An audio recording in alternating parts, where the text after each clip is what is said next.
नमस्ते दोस्तों, मैं श्रेयस बढ़िया आप सबका मेरे YouTube चैनल पे बहुत बहुत स्वागत करता हूँ। आज हम डेली करंट अफेयर्स सीरीज से 17 फरवरी 2024 के करंट अफेयर्स को स्टडी करेंगे, जिसमें हम यहाँ लिखे गए 5 टॉपिक्स पे डिस्कशन करने वाले, जो कि बहुत ज़्यादा इंपॉर्टेंट होंगे आपके किसी भी एग्जाम के लिए। अगर आप इस वीडियो लेक्चर का PDF चाहते हैं तो इस वीडियो के डिस्क्रिप्शन में मैंने टेलीग्राम चैनल की एक लिंक रखी हुई है, उस लिंक पे क्लिक कीजिए और उस चैनल को ज्वाइन कीजिए। वहां आपको डेली PDF मिलते रहेंगे करंट अफेयर्स के। उसके साथ साथ वीडियो के एंड तक बने रहिएगा, क्योंकि एंड में हम MCQ सॉल्व करने वाले हैं आज जो करंट अफेयर डिस्कस करेंगे उसके ऊपर। जब तक हम नॉलेज को अप्लाई करना ना जान ले MCQs को सॉल्व करके, तब तक वो नॉलेज किसी काम का नहीं है कॉम्पिटिटिव एग्जाम्स के लिए, आपको ये पता है। तो चलिए आज के लेक्चर की शुरुआत करें। आज का हमें जो पहला करंट अफेयर देखने मिल रहा है वो है एसिड रेन को लेके, और इसका सिलेबस जाता है एनवायरमेंट में। अब अगर देखा गया तो 2023 जो रहा है उसको ऐसा देखा जा रहा है कि वो वर्स्ट ईयर रहा है in terms of environmental damages. बहुत ज़्यादा एनवायरमेंट डैमेज हुए हैं 2023 में, और ऐसे काफ़ी सारे इश्यूज है जो कि डिस्कशन में आए हैं। बैकग्राउंड की बात करें तो एसिड रेन आपको देखने मिला है। एसिड रेन जो है ये एक कॉम्प्लेक्स एनवायरमेंटल इशू है जिसके काफ़ी सारे मल्टीपल कॉजेस है, बहुत अलग अलग कॉजेस है और बहुत बुरे कॉन्सिक्वेंसेस है। और इसकी ओरिजिन जो होता है वो फॉसिल फ्यूल में है, ये भी देखने मिल रहा है। अब एसिड रेन की अगर हम बात करें तो एसिड रेन होता क्या है ये सबसे पहले देख लेते हैं। तो एसिड रेन जो होता है इसको एसिड डिपोजिशन भी कहा जाता है। ये एक बहुत ही ब्रॉड टर्म है जिसमें हर तरह का प्रेसिपिटेशन आता है। जो बरसने वाला पानी है, जो पानी है, वो हर तरह का इसमें देखने मिलता है जिसमें एसिड कंपोनेंट होते हैं। अब एसिड कंपोनेंट्स कौन से होंगे? अब एसिडिक रेन है, यानी रेन में क्या है? एसिड है। और रेन ही नहीं, हर तरह का प्रेसिपिटेशन, फॉग हो गया या जो भी हम कहेंगे स्नोफॉल हो गया, जो भी है वो पूरी तरह के प्रेसिपिटेशंस जो है जिसमें एसिडिक कंपोनेंट होंगे, जैसे कि सल्फ्यूरिक या नाइट्रिक एसिड होंगे। और वो जब ग्राउंड पे गिरते हैं एटमॉस्फेयर से इन वेट और ड्राई फॉर्म, इसे कहा जाता है एसिड रेन। इसमें रेन होता है, इसमें स्नो हो सकता है, ये फॉग हो सकता है, ये हेल हो सकता है, या फिर हम इसे देख सकते हैं कि डस्ट भी हो सकता है, ड्राई भी हो सकता है। तो ये एसिडिक अगर है तो ये सभी कुछ एसिड रेन में गिना जाएगा। इन सभी कुछ चीज़ों को एसिड रेन कहा जाएगा। अब आगे हम आते हैं तो फॉर्मेशन इसका होता कैसा है वो देख लेते हैं। सबसे पहले SO2 की बात करें तो सल्फर डाइऑक्साइड जो होता है वो NOx यानी नाइट्रोजन ऑक्साइड्स के साथ, एक तो हम SO2 कहेंगे और दूसरा NOx कहेंगे, ये दोनों जब कंबाइन होते हैं वाटर के साथ और ऑक्सीजन के साथ एटमॉस्फेयर में। अब आपको पता है एटमॉस्फेयर में ऑक्सीजन तो होता ही है। अब ये दोनों जब गैसेस आ गए तो ये दोनों कंबाइन हो गए, और वाटर की अगर कोई क्वांटिटी है उस हम कहेंगे एनवायरमेंट में या फिर एटमॉस्फेयर में, तो ये सभी चीज़ें एक तरह से कंबाइन हो जाती है और ये बनाती है सल्फ्यूरिक एसिड H2SO4 और nitric acid that is HNO3। ये दोनों चीजें, सल्फर डाइऑक्साइड बनाएगा सल्फ्यूरिक एसिड और नाइट्रोजन ऑक्साइड बनाएगा नाइट्रिक एसिड, और ये दोनों भी पानी के साथ नीचे गिरेंगे। और ये जो एसिड्स होते हैं ये डिसॉल्व हो जाएंगे वाटर ड्रॉपलेट्स में, और फिर जो रेन होगा वो रेन को कहेंगे हम एसिड रेन या स्नो या फिर फॉग, जो भी है वो सभी कुछ एसिड रेन कहलाएगी। एसिड रेन अब होते कैसे हैं? एसिड रेन का अगर हम कॉज की बात करें तो इसका मेन कॉज आपको देखने मिल रहा है फॉसिल फ्यूल को जलाना, बर्निंग ऑफ फॉसिल फ्यूल। जब हम फॉसिल फ्यूल को जलाते हैं तो सल्फर डाइऑक्साइड रिलीज होता है, और हाई टेम्परेचर पे और ज़्यादा हाई टेम्परेचर पे अगर हम ये काम करें तो नाइट्रोजन ऑक्साइड भी रिलीज होता है। तो हम कहेंगे इस कारण नाइट्रोजन ऑक्साइड और सल्फर डाइऑक्साइड हवा में चले जाते हैं और फिर वो पानी के ड्रॉपलेट्स के साथ मिलकर हमारे ऊपर बरसते हैं एसिड रेन के रूप में, एक सल्फ्यूरिक एसिड या फिर हम कहेंगे नाइट्रिक एसिड बन के।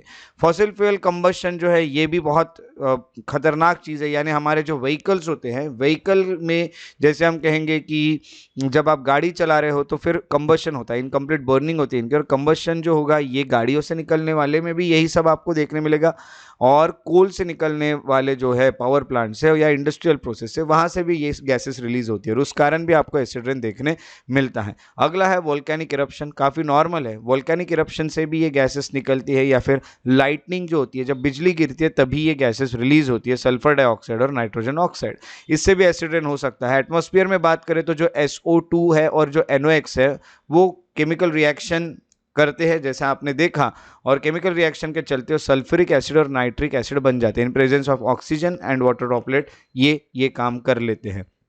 तो वाटर वेपर के साथ कंबाइन होके एसिड रेन आपको देखने मिलेगा। अब आगे हम देखते हैं ये एसिड रेन जो है इसके कॉन्सिक्वेंसेस क्या हो सकते हैं। इसके कॉन्सिक्वेंसेस नो डाउट काफ़ी बुरे होंगे। एसिड रेन जो होता है ये जो वाटर बॉडीज होती है, जैसे कि हम कहेंगे रिवर हो गए, लेक हो गए, इनको काफ़ी यानी काफ़ी पोल्यूटेड कर देती है, काफ़ी बुरा बना देती है जो स्पीसीज है पानी में रहने वाले उनके लिए। और उसके साथ साथ एसिड है इसलिए इसकी एसिडिटी भी बढ़ जाती है, इसलिए रिप्रोडक्टिव पैटर्न्स भी डिस्टर्ब हो जाते हैं जो एक्वेटिक लाइफ है उसकी। और फिश की पॉपुलेशन डिक्लाइन होगी क्योंकि रिप्रोडक्टिव पैटर्न्स जो होंगे वो कहीं ना कहीं क्या हो चुके हैं, तो डिसरप्ट हो चुके हैं। तो ये पहला है। दूसरा है कि एसिडिटी बढ़ने के कारण जो पीएच है मैराइन एनवायरनमेंट का जो पीएच है वो यहाँ चेंज होने लगा, और इस कारण फिर से जो अलग अलग ऑर्गेनिजम्स है उनके सर्वाइवल पे यहाँ सवाल उठना शुरू हो जाते हैं। अगला कॉन्सिक्वेंस उनके शेल फॉर्मिंग को लेके है, मरीन स्पीसीज के। तो मरीन स्पीसीज जो होते हैं वो अच्छे से शेल फॉर्मिंग नहीं कर पाते। कुछ मरीन स्पीसी होते हैं जैसे कि हम कहेंगे मॉलस्क हो गए या फिर प्लैंकटन हो गए, इनके ऊपर कोई शेल होता है। तो एसिडिफिकेशन होने के कारण पानी में उनकी जो एबिलिटी है शेल बनाने की या फिर मेंटेन करने की प्रोटेक्टिव शेल्स को, ये भी अफेक्ट हो जाती है। अगला एसिड रेन जो होता है इसके काफ़ी बुरे बुरे और नतीजे हैं, जैसे फिजिकल स्ट्रक्चर और मॉन्यूमेंट्स जो होते हैं वो खराब होने लगते हैं। फॉर एग्जांपल ताजमहल एक आइकॉनिक वाइट मार्बल के लिए जाना जाता है, और इसका मार्बल जो होता है वो येलोइश होते जा रहा है due to sulphuric acid reactions. तो आप देख सकते हैं बहुत सारे मॉन्यूमेंट्स को भी ये जो हमारे एसिड रेन है ये खराब कर रहा है।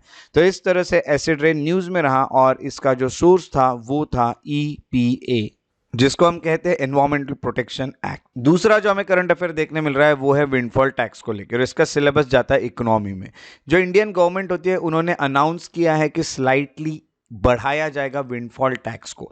विंडफॉल टैक्स यहाँ पे बढ़ने वाला है जो डोमेस्टिकली प्रोड्यूस क्रूड ऑयल है उसके ऊपर या डीजल के ऊपर, यानी हम जो हमारे देश में प्रोड्यूस कर रहे हैं क्रूड ऑयल और डीजल, उसके ऊपर स्लाइटली एक टैक्स बढ़ाया जाएगा जिसको कहा जाता है विंडफॉल टैक्स। जी हाँ, सही सुना आपने। विंडफॉल टैक्स क्या है अगर आप नहीं जानते तो आपको टेंशन नहीं लेना है, अब हम आगे ये पढ़ने ही वाले हैं, और ये इफेक्टिव होने वाला है 16 फरवरी से। अब बैकग्राउंड की बात करें तो ये जो टैक्स होता है ये एक तरह से कैसे लेवी किया जाता है, किस तरह से लगाया जाता है, तो एक स्पेशल एडिशनल एक्साइज ड्यूटी करके इसको लगाया जाता है। तो चलिए ये विंडफॉल टैक्स क्या होता है ये सबसे पहले जान लेते हैं।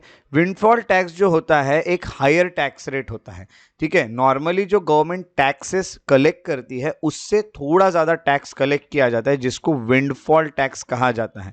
और ये कौन लगाता है? ये गवर्नमेंट लगाती है। कौन से इंडस्ट्रीज पे? कुछ सर्टेन इंडस्ट्रीज पे, जैसे अभी क्रूड इंडस्ट्रीज हो गई, ऑयल की जो इंडस्ट्रीज हो गई, या फिर हम कहेंगे कि डीजल की इंडस्ट्रीज हो गई, कोई भी हो सकती है, कोई भी स्पेसिफिक सर्टेन सेक्टर्स हो सकते हैं। क्यों लगाया जाता है? क्योंकि जितना वो हर बार प्रॉफिट बनाते थे, एवरेज प्रॉफिट निकाला जाता है, और एवरेज प्रॉफिट वो कंपनी जितना बना रही थी उससे ज़्यादा उनको प्रॉफिट होने लगा है अचानक से। तो सिग्निफिकेंटली उनका जो प्रॉफिट है एवरेज प्रॉफिट से ज़्यादा उन्होंने कमा लिया, इसलिए उनके ऊपर गवर्नमेंट भी ज़्यादा टैक्स लगाती है जिसको विंडफॉल टैक्स कहा जाता है।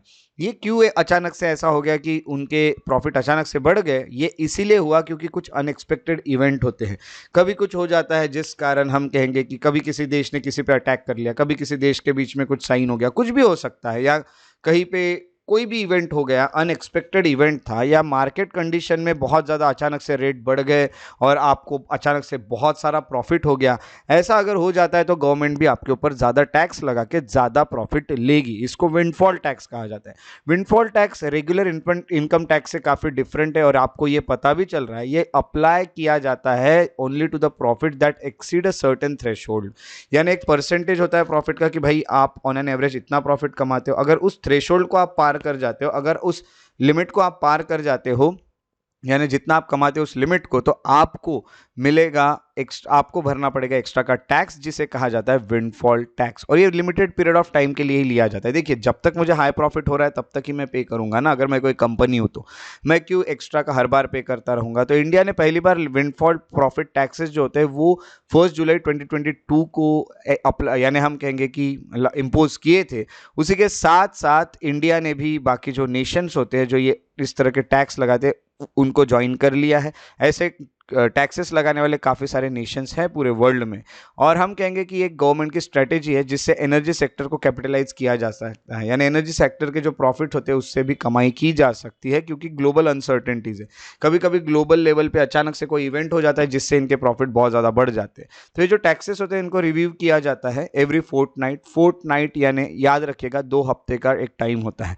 फोर्टनाइट इसको क्यों कहते हैं जानते हैं? क्योंकि 14th नाइट, ऐसा इसका एक तरह से यहाँ से ये जो वर्ड है ये आया है। तो फोर्टनाइट यानी हम कहेंगे 2 हफ्ते के पीरियड में तो इसको रिव्यू किया जाएगा और फिर से कम करना है ज़्यादा करना है वो सोचा जाएगा, या लगाना है नहीं लगाना है वो सोचा जाएगा। तो इसको लगाने के पीछे रैशनल क्या रहा है जो गवर्नमेंट है उसका? तो सबसे पहले रीडिस्ट्रीब्यूशन ऑफ अनएक्सपेक्टेड गेन। जब आपने काफ़ी सारी चीज़ें कमा ली हैं, जब प्राइजेस बहुत हाई थे जिससे बेनिफिट होना चाहिए होता है जो प्रोड्यूसर को at the expense of consumer, यानी खर्चा कौन कर रहा है? कंज्यूमर। और आपके अचानक से जो भी चीज़ें उसका रेट बढ़ गया इसलिए आप ज़्यादा कमा रहे हो, कंज्यूमर पैसा ज़्यादा पे कर रहा है आपको, तो फिर आपका पैसा गवर्नमेंट को भी जाना चाहिए जिससे गवर्नमेंट कंज्यूमर का भी कुछ भला कर सके। अगला है फंडिंग सोशल वेलफेयर स्कीम्स। तो अब यहाँ से जो एक्स्ट्रा का प्रॉफिट आएगा उससे गवर्नमेंट जो होगी वो हेल्थ, एजुकेशन या इंफ्रास्ट्रक्चर पे पैसा लगा पाएगी। एक्स्ट्रा के जो पैसे आएंगे उससे हमारा रेवेन्यू जो बढ़ेगा गवर्नमेंट का, स्पेशली जो डेफिसिट या क्राइसिस होते हैं गवर्नमेंट के, जब इकोनॉमी खतरे में होती है तब के लिए हमारे काम आ सकते हैं। अगला है कि हम काफ़ी एफिशिएंट यूज़ कर सकते हैं रिसोर्सेस का, जिससे हम कहेंगे कि पोल्यूशन, ओवर एक्सप्लॉयटेशन, इसको रोकने का भी हम काम कर सकते हैं। उसी के साथ साथ जो भी कंट्री का ट्रेड डेफिसिट बढ़ा है उसे भी हम कम कर सकते हैं। अब ट्रेड डेफिसिट क्या है, अगर आपको ये टेंशन आ रहा है तो आपको सबसे पहले बता दूं कि देखिए इंडिया क्या करता है, बाहर से कुछ चीज़ें मंगाता है जिसको हम कहते हैं इंपोर्ट। इंडिया से बाहर कोई चीज़ें भेजता है जिसको कहा जाता है एक्सपोर्ट। अब फॉर एग्जांपल आपने कुछ चीज़ें इंडिया से बाहर भेजी, उसके दाम थे $100, आपने तो $100 कमा लिया, आपके देश में $100 है। आपने यहाँ से जो बाहर से जो चीज़ें मंगाई वो थी $150 की। तो ये जो $150 थे ये आपके देश से चले गए क्योंकि आपने बाहर के प्रोडक्ट्स खरीदे। अब क्या हो गया कि $100 कमाए और $150 खर्च किया, यानी आपका डेफिसिट जो बन रहा है वो लगभग $50 का बन रहा है, यानी $50 आपके पास कम है। तो इस तरह से ये जो कमी जाती है ना, इसको डेफिसिट कहा जाता है, ट्रेड डेफिसिट। तो हमारा एक्सपोर्ट अच्छा होगा तो ये चीज़ें अच्छी होगी। तो ये भी हम इसको भी ठीक कर सकते हैं, जब वो कंपनीज है जो एक्स्ट्रा का कमा रहे हैं उनके ऊपर कुछ टैक्सेस लगा के हम क्या कर सकते हैं, तो ये जो डॉलर है ये या फिर जो ट्रेड डेफिसिट है उसको ख़त्म कर सकते हैं यहाँ पे वो पेमेंट करके जो कंपनी से हम ले रहे हैं विंडफॉल टैक्स के रूप में। तो हम कहेंगे कि इस तरह से ये सब चीज़ें चलती है। तो ये रहा विंडफॉल टैक्स, जो कि एक और करंट अफेयर था आज का इंपॉर्टेंट, और इसका जो सोर्स था वो था द हिंदू। अगला जो हमें करंट अफेयर देखने मिल रहा है वो है ओपन एआई, यानी ओपन आर्टिफिशियल इंटेलिजेंस को लेके। ओपन एआई जो होता है उन्होंने सोरा लॉन्च किया है। अब सोरा है क्या ये भी देख लेते हैं, इसका सिलेबस करंट इवेंट में जाता है। बहुत अद्भुत चीज़ है ये सोरा। देखा गया तो ये ओपन एआई जो है, जिन्होंने चैट जीपीटी भी बनाया था, उन्होंने एक नया आर्टिफिशियल इंटेलिजेंस जेन एआई मॉडल बनाया है जो कि टेक्स्ट को कन्वर्ट कर सकता है वीडियो में, जिसको कहा जाता है, और ये आर्टिफिशियल इंटेलिजेंस जो होता है इसको कहा जाता है सोरा। यानी आप टेक्स्ट कुछ लिखोगे और वो कन्वर्ट करके दिखाएगा, उसी टेक्स्ट को वीडियो बना के दिखाएगा। ऐसा एक बहुत अद्भुत चीज़ यहाँ पे लॉन्च की गई है सोरा नाम की। अब अगर बैकग्राउंड की अगर बात करें तो ये जनरेटिव आर्टिफिशियल इंटेलिजेंस जो होता है, ये अल्गोरिदम जो होता है डिस्क्राइब करता है जैसे कि चैट जीपीटी करता है, और वो यूज़ कर सकता है नए कंटेंट को, जैसे ऑडियो, कोड, या फिर हम कहेंगे images, text, simulations and videos. तो रिसेंट बज़ जो है अराउंड जनरेटिव एआई, ये एक तरह से आपको देखने मिलता है कि हाई क्वालिटी टेक्स्ट जो होता है या ग्राफिक्स होता है या वीडियो जो होता है, इसके ऊपर ये काम करने वाला है। और आपको ये बता दूं कि यहाँ पे नया यूज़र इंटरफेस आया है काफ़ी सिंप्लिसिटी के साथ, ये है सोरा। सोरा जो होता है ये करता क्या है, तो अबाउट सोरा जान लेते हैं। सोरा की अगर हम बात करें तो एक जनरेटिव एआई मॉडल डिज़ाइन किया गया ओपन एआई ने, जिन्होंने चैट जीपीटी बनाया था। वो कन्वर्ट कर सकता है टेक्स्ट को इनटू वीडियो। सोरा जो होता है वो जनरेट कर सकता है video up to 1 minute long, 1 minute का भी वीडियो ये बना सकता है। इतना लंबा वीडियो, यानी 1 मिनट का भी काफ़ी हो गया, आप तो सिर्फ टेक्स्ट से वीडियो बना रहे, बहुत बड़ी बात है। तो विजुअल क्वालिटी भी मेंटेन होती है और जो भी आपने चीज़ें लिखी है वो भी मेंटेन होगी, उसी के बेस पे वीडियो बनाया जाएगा। जब यहाँ पे जनरेशन होता है इमेजेस का या टेक्सचुअल रेस्पॉन्सेज जो होता है वो यहाँ पे जब देखा जाता है जेन एआई प्लेटफॉर्म पे, तो ये काफ़ी और ज़्यादा इसमें बेटर बनाने की या बहुत सुधारने की कोशिश की गई लास्ट फ्यू ईयर्स में। टेक्स्ट टू वीडियो ये एक एरिया है जिसके ऊपर यहाँ पे हम पीछे थे, तो अब कहीं ना कहीं हम उसमें भी आगे बढ़ते हुए आपको दिख रहे हैं। बाकी कंपनीज जो होती है ओपन एआई के अलावा वो भी टेक्स्ट टू वीडियो स्पेस जो ये बनाने की कोशिश कर रहा है। गूगल का लुमाई करके है, वो उन्होंने भी अनाउंस किया लास्ट मंथ कि वो भी 5 सेकंड के वीडियो बना सकते हैं जो भी आप टेक्स्ट दोगे उसके बेसिस पे एंड इमेज के बेसिस पे।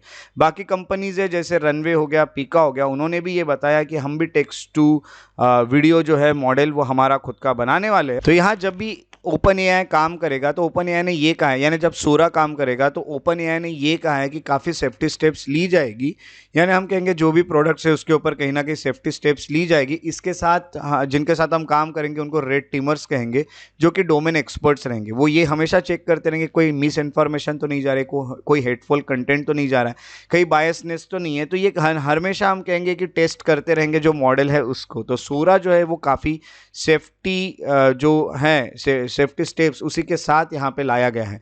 तो ये है एक ओपन एआई का मॉडल और इसका जो सोर्स था वो था इंडियन एक्सप्रेस। उसके बाद जो हमें करंट अफेयर देखने मिल रहा है वो है एंटी डंपिंग ड्यूटी को लेकर, और इसका सिलेबस जाता है इकोनॉमी में। इंडिया जो था इन्होंने इनिशिएट किया एंटी डंपिंग प्रोब को into imports of solar glass from China Vietnam. अब सबसे पहले क्या है कि ये सोलार ग्लास होता क्या है? सोलार ग्लास जो होता है उसका यूज़ किया जाता है सोलर पैनल्स बनाने के लिए, मॉडल्स बनाने के लिए, रिन्यूएबल एनर्जी जनरेशन के। इंडिया जो है वो एक लार्जेस्ट मार्केट है सोलर पावर का, और इन्होंने सेट किया टारगेट कि वो इंस्टॉल करेंगे 450 gigawatts of renewable energy capacity 2030 तक।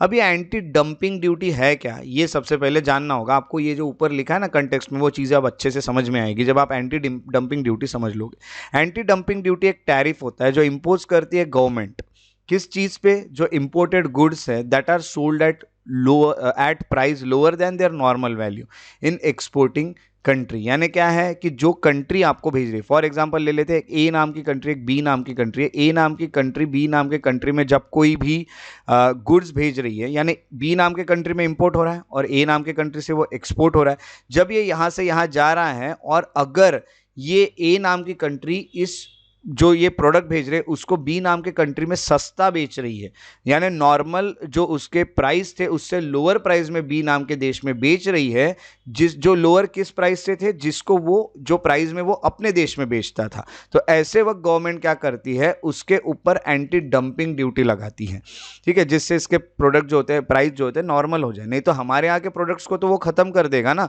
वो हमारे यहाँ के प्रोडक्ट्स से ज़्यादा सस्ते में मिलने लगेगा, तो है ना। तो ऐसे वक्त गवर्नमेंट जो होती है वो एंटी डंपिंग ड्यूटी लगाती है। तो पर्पस क्या एंटी डंपिंग ड्यूटी का, कि हमारे डोमेस्टिक इंडस्ट्री को कहीं ना कहीं प्रोटेक्ट करना। क्योंकि देखिए अब कोई एक प्रोडक्ट बाहर से आया, वो सस्ता बाहर के देश ने हमारे यहाँ बेचना शुरू किया, तो हमारे यहाँ के लोग जो नॉर्मल रेट में बेच रहे थे उनका तो कोई खरीदेगा ही नहीं ना। तो यही होगा कि प्रोटेक्ट किया जाएगा हमारे डोमेस्टिक जो इंडस्ट्री है उसको from unfair competition, trade distortion, है ना, डंपिंग से जो हो सकता है हमारे यहाँ बाहर के प्रोडक्ट जो डंप किए जा रहे हैं उससे। तो वर्ल्ड ट्रेड ऑर्गेनाइजेशन इसको रेगुलेट करता है ऐसे डंपिंग प्रैक्टिसेस को थ्रू एंटी डंपिंग एग्रीमेंट। यहाँ पे एक एग्रीमेंट भी साइन किया गया है जिससे ये सब चीज़ें नहीं होनी चाहिए, इसका भी ध्यान रखा जाता है। WTO मेंबर्स जो होते हैं वो इसके ऊपर काम करते रहते हैं। वर्ल्ड ट्रेड ऑर्गेनाइजेशन की जो मेंबर कंट्रीज है वो सब कोई ना कोई मेजर्स लेते रहते हैं। तो according to anti dumping agreement WTO member जो होता है can impose anti dumping measures, है ना। तो ये वो कर सकता है। वैसे हम देखेंगे तो जैसे इंडिया ये कर रहा है, अब तो इंडिया चाइना और वियतनाम से जो चीज़ें आ रही है उस पर कर रहा है, क्योंकि वो लोग हमारे मार्केट को ख़त्म करने की कोशिश कर रहे हैं। तो यही सब चीज़ें होगी तो हम ये कर सकते हैं लीगली। अब इम्पोर्ट जो होगा are being sold at price below. अब कब हम लगा सकते हैं, तो तब हमें लगाते आएगा जब इम्पोर्ट जो हो रहा है, यानी बाहर के देश से जो आ रही है चीज़ें, उसके प्राइस जो है वो कम है इंडिया में, जो बेचने वाले प्राइस है वो बेच रहे इंडिया में कम प्राइस में, अपने देश में जितने में बेचते हैं उससे कम प्राइस में इंडिया में बेचे जा रहे हैं, तब आप लगा सकते हैं उस पे एंटी डंपिंग ड्यूटी। दूसरी ये कंडीशन या क्राइटेरिया जब आप ये लगा सकते हैं वो ये है कि आपका जो भी ये जो भी डंपिंग हो रही है इससे मटेरियल इंजरी होनी चाहिए आपके, यानी डोमेस्टिक इंडस्ट्री जो हो रही है, जो सिमिलर गुड्स बना रही है, उनको यहाँ से इंजरी होनी चाहिए, यानी वो उनका कहीं ना कहीं यहाँ लॉस होना चाहिए, तब ये हो सकता है। और कैजुअल लिंक होनी चाहिए बिटवीन ये दो जो भी है प्रोडक्ट्स, उनमें ऐसा नहीं कि आपका प्रोडक्ट जो है वो काफ़ी अलग है, कुछ लिंक होनी चाहिए तभी ये काम हो सकता है। अब अथॉरिटी जो होती है वो कौन सी अथॉरिटी है जो एंटी डंपिंग ड्यूटी इंडिया में लगाती है? वो है मिनिस्ट्री ऑफ फाइनेंस। ये फाइनल अथॉरिटी है जो इंपोज करती है एंटी डंपिंग ड्यूटीज। अगला, मिनिस्ट्री ऑफ फाइनेंस जो होती है वो रिकमेंडेशन के बेसिस पे काम करती है, directorate general of trade remedies यहाँ से। अगला है directorate general of trade remedies जो होती है ये ministry of commerce and industry का पार्ट है, जो कि फॉर्मुलेट और इम्प्लीमेंट करती है फॉरेन ट्रेड पॉलिसी को, और मल्टीलैटरल और बायलैटरल ट्रेड रिलेशंस को कहीं ना कहीं वो डील करती है। मल्टीलैटरल यानी दो से ज़्यादा देशों के बीच में चलने वाले जो भी ट्रेड है वो, या बायलैटरल यानी दो देशों के बीच में चलने वाले एक तरह से ट्रेड। तो ये जो हम कहेंगे एंटी डंपिंग ड्यूटी था, ये न्यूज़ में रहा है क्योंकि इंडिया इनिशिएट कर रहा है, ये लगाने वाला है जो सोलर ग्लास आ रहे हैं उस पे। और एंटी डंपिंग ड्यूटी का जो ये करंट अफेयर था इसका सोर्स था इकोनॉमिक टाइम्स। अगला जो हमें करंट अफेयर देखने मिलता है वो है तराई आर्क लैंडस्केप को लेकर, जिसको TAL कहा जाता है, और इसका सिलेबस जाता है करंट इवेंट्स में। तराई आर्क लैंडस्केप जो होता है उसको रिकॉग्नाइज किया as UN world restoration flagship, यानी ये एक ऐसा इकोसिस्टम होगा जिसको रिस्टोर किया जाएगा, यूनाइटेड नेशन खुद इसके ऊपर काम करेगा as a part of United Nation decade on ecosystem restoration. अब बैकग्राउंड की बात करें तो ये जो वर्ल्ड रेस्टोरेशन फ्लैगशिप है ये क्या है ये देख लेते हैं। ये जो वर्ल्ड रेस्टोरेशन फ्लैगशिप है ये ग्लोबल रिकॉग्निशन देता है और सपोर्ट करता है प्रोग्राम को जिससे इकोसिस्टम रिस्टोरेशन हो सकता है। किसी भी इकोसिस्टम को जो खराब हो चुका है उसको हम रिस्टोर कर सकते हैं। अब यहाँ पे जो नाम आया है इसमें वो है तराई रीजन का। तराई रीजन है कहाँ पे? तो एक लोलैंड एरिया है जो साउथ ऑफ हिमालयज में आपको देखने मिलता है और नॉर्थ ऑफ गंगेटिक प्लेन में आपको देखने मिलता है। अब यहाँ पे आप देख सकते हैं इस मैप में तराई को, ये है एक तराई जो कि हिमालय के साउथ में और गंगेटिक प्लेन के नॉर्थ में। इधर आपको गंगेटिक प्लेन देखने मिलेगा, यहाँ आपको हिमालय देखने मिलेगा, और इसके बीच आपको जो देखने मिलता है वो है तराई आर्क। तो ये तराई आपको जो देखने मिल रहा है ये यहाँ पे है, और ये नॉर्दर्न इंडिया में और सदर्न नेपाल के पार्ट्स में आपको देखने मिलता है। यहाँ जैसे आप मैप में देख पा रहे हैं नेपाल के साउथ में और इंडिया के नॉर्थ में आपको देखने मिलता है। यहाँ क्या है? तो यहाँ बड़े बड़े ग्रासलैंड है, स्क्रब सवाना है, साल फॉरेस्ट है, क्ले रिच स्वैम्प्स भी है यहाँ पे, जहाँ मिट्टी वाले स्वैम्प है, दलदलित जो होते हैं वो है दलदल वाले। और ये यहाँ पे काफ़ी डाइवर्स और एंडेंजर्ड वाइल्ड लाइफ रहती है, जैसे कि हम कहेंगे कि टाइगर है, राइनो है, एलिफेंट है, डॉल्फिन्स है, ये सब यहाँ पे रहते हैं। तो ये रीजन कितना इंपॉर्टेंट होगा सोचिए। तो हम यहाँ पे अगर बात करें तो इसमें सबसे पहले आप इसके बारे में सबसे पहले जान लेते हैं। तराई आर्क लैंडस्केप जो होता है इनिशिएटिव जो है ये एक जॉइंट एफर्ट है, नेपाल और इंडिया मिलकर कंजर्व करने वाले वहाँ के बायोडाइवर्सिटी और इकोसिस्टम को। क्योंकि आप देख रहे हैं नेपाल में भी आ रहा है, इंडिया में भी आ रहा है। यहाँ पे काफ़ी सारे एंडेंजर्ड स्पीसीज है, जैसे मैंने आपको बताया टाइगर, राइनो, एलिफेंट, घड़ियाल भी यहाँ पे आपको देखने मिलते हैं। तो कहीं ना कहीं हमें इन सबको मेंटेन तो करना ही पड़ेगा। और इनिशिएटिव जो होता है उसको रिकॉग्नाइज किया यूनाइटेड नेशन ने वर्ल्ड रिस्टोरेशन फ्लैगशिप के तहत, यानी यहाँ कहीं ना कहीं जो भी प्रोजेक्ट होगा वहाँ पे यहाँ कहीं ना कहीं एक तरह से UN भी इसके ऊपर देख रेख करेगा, ये भी इसके ऊपर काम करेगा। तराई आर्क लैंडस्केप जो होता है ये trans boundary area, trans boundary यानी दो देशों के बीच में रहने वाला रीजन, जैसे नेपाल और इंडिया के बीच में वाला रहने वाला रीजन। और यहाँ पे 14 प्रोटेक्टेड एरियाज आपको देखने मिलते हैं। प्रोटेक्टेड एरियाज जो होते हैं वो तराई आर्क लैंडस्केप में जो डाले गए वो 14 कौन से ये देख लीजिएगा। आज इसको आपको मैप पे मार्क करना है।